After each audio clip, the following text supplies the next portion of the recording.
We have an equation with fractions, and the nice thing about this is that if we look at the denominators, we can choose a number that all of these numbers go into in such a way that it'll clear the fractions in one step.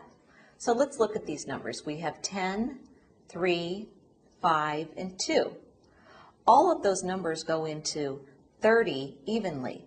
So let's take both sides of this equation and multiply it through by 30.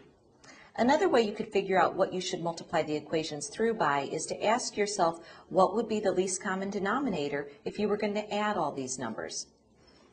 So let's choose to multiply both sides of this equation through by 30. And when we do that, I'll write the 30 as 30 over 1.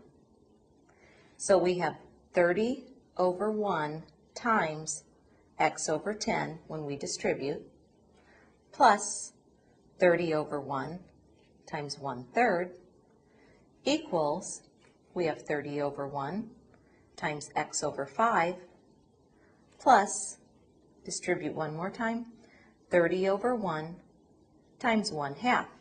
Now let's simplify. The 30 and the 10 are both divisible by 10, so that simplifies to 3 and 1. So we have 3x plus, again, 30 and 3 this time are both divisible by 3, so we have 10 and 1, and we're left with 10, equals 30 divided by 5 is 6, so we have 6x, plus, finally, 30 divided by 2 is 15. Now notice, if you do this correctly, after you multiply through by that number, you should clear the fractions in that one step. Now we have a linear equation with no fractions. Let's choose to move the variables to the left-hand side, but it really makes no difference. You could also have moved them to the right-hand side. So let's subtract 6x from both sides. So 3x plus 10 minus 6x equals 6x plus 15, again, minus 6x. Let's simplify that. 3x minus 6x is negative 3x, plus 10 equals, on the right-hand side, we just have 15 because 6x minus 6x adds up to 0.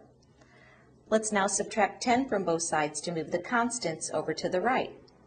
Negative 3x plus 10 minus 10 equals 15, again, minus 10. So we really have negative 3x is equal to 5. Let's divide both sides of this equation by the coefficient of x, negative 3, and we can write our answer x equals, I'll just move that negative sign up to the numerator, it's more standard.